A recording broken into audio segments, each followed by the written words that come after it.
last week I did part 1 with Drew Sullivan, and he's an investigative journalist who founded the Center for Investigative Reporting in Bosnia in 2004. He's also co-founded the Organized Crime and Corruption Reporting Program, the OCCRP, which we talked about extensively last week. Drew, you there? Thank you very much for coming back.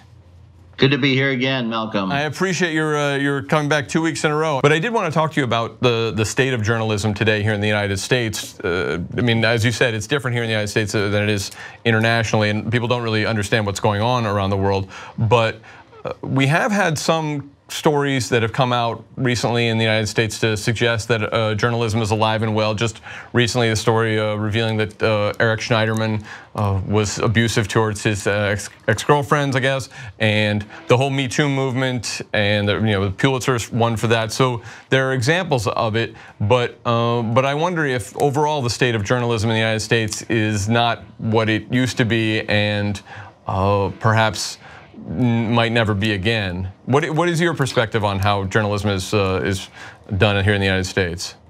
Yeah, I mean, I think we lost our ways, a while ago. I mean, I think, journalism used to be a blue collar, business. It was a trade. It was a craft. And now it's really pretty elitist. I mean, the New York Times is not right for most Americans, which is why most Americans don't like the New York Times. We don't have news for, middle class, working class people anymore. They have to get their news on Facebook and other places because we just don't serve that group anymore.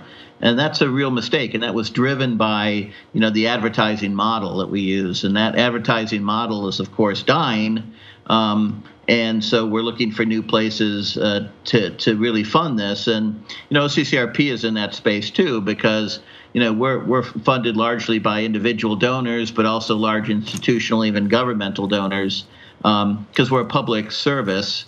And I think that, we reach, about 250 million people around the world through our stories, through most of the media that publishing partners that we work with, like The Guardian and the BBC.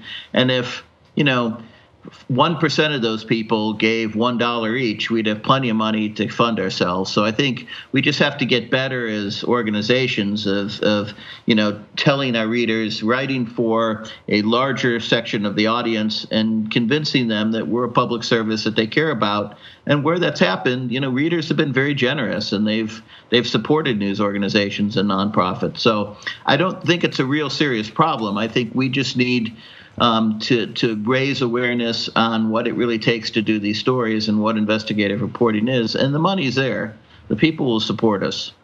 We just got to support the people. It just seems like in the old days, here in the United States anyway, you would have news organizations where investigative journalism, like a 12-part series on, say, the city's sewers.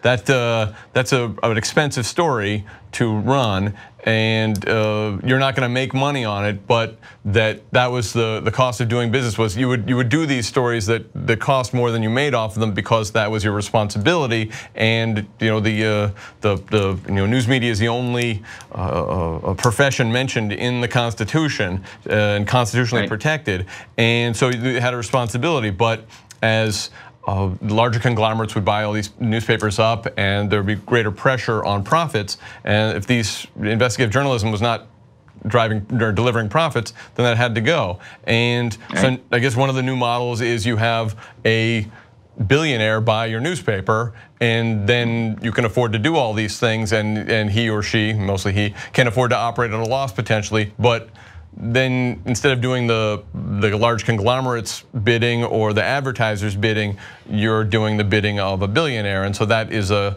flawed at best model as well. So yeah, Vladimir Putin uses that model in Russia all the time. Right. Now, I mean, I understand there is something of an oppositional press in Russia, which we don't hear about in the United States. We hear that he is completely, he owns everything and everybody pays fealty to him. But I don't know if that's the case. But here in the United States, it seems like that is the case as well. But it's just hidden behind these layers of corporate ownership that keeps people from being informed in the way that they need to be in a functioning democratic society. You are not getting. You have to really look for the truth. The truth is out there, but you have to really look for it. It's not in the media. The media is it's always going to be limited because it's the world is an incredibly complex place right now, and it's extremely difficult to explain what is really happening. And if people knew what is happening, they'd be pretty angry and they'd be out in the streets protesting. The United States has moved into a plutocracy for the last 25 years, where money and power is represented and people are not, and that's consistent with what's going on all over the world. And it's a really dangerous situation to be in. But we've in America, corruption has been legalized in many different places. And this is a serious problem. And we in the news business, we see the waves, but we miss the tides. And that's the real problem. We really need kind of that investigative part of the news industry to really grow to be the same size as the rest of the industry, and really do a better job of explaining how the world really works. Because most people don't know how it works. They get mad at things, and they're really not anywhere close to the truth. Yeah, and I think there are people who will profit off of telling them how the world works, but inaccurately for their own benefit. InfoWars. Yeah, there you go.